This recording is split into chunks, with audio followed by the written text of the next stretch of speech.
Delhi service bill संसद के दोनों सदन से पास हो गई है। लंबे बहस के बाद 7 अगस्त को बिल पर राज्यसभा की मुहर लगी। वोटिंग के आधार पर मुकाबला 131 बनाम 102 का रहा। बिल के पक्ष में 131 वोट पड़े, जबकि विरोध में 102 वोट। ये कहना गलत नहीं होगा कि सरकार को जितने वोट की उम्मीद थी, उससे ज्यादा वोट सरकार के पक्ष में आए हैं। बिल का मकसद साफ है, दिल्ली में भ्रष्टाचार को रोकना।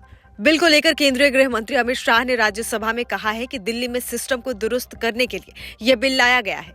बिल के राज्यसभा में पास होते ही सत्ता पक्ष की जीत हुई, लेकिन संसद में मुकाबला कर रहे इंडिया गठबंधन को हार का सामना करना पड़ा। जानिए इस अग्नि परीक्षा में विपक्षी गठबंधन से कहां चूक हुई।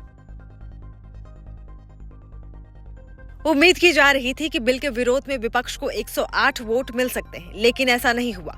विपक्ष को समर्थन में सिर्फ 102 वोट से ही काम चलाना पड़ा।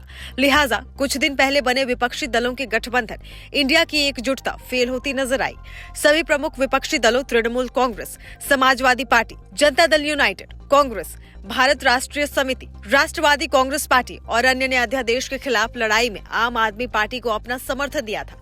बिल का दिल्ली सीएम अरविंद केजरीवाल ने भी जमकर विरोध किया था। हालांकि तमाम विरोध के बाद भी बिल संसद के दोनों सदनों में पास हुआ। बिल के पास होने पर केजरीवाल नाराज दिखे। बिल को लेकर उन्होंने भाजपा और पीएम मोदी पर निशाना भी साधा। जानिए क्या कहता है ये बिल।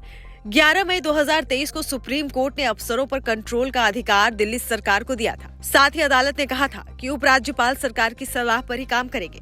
इस फैसले के एक हफ्ते बाद 19 मई को केंद्र सरकार ने अध्यादेश लाकर इस फैसले को बदल दिया। सरकार ने ट्रांसफर पोस्टिंग का अधिकार राज्यपाल को दे दिया। अब दिल्ली सर्विस बिल कानून विधेयक के बाद फिर से दिल्ली सरकार के अधिकारियों के ट्रांसफर पोस्टिंग से लेकर कई अधिकार उपराज्यपाल को मिल जाएंगे। बिल में धारा 3A को हटाया गया है।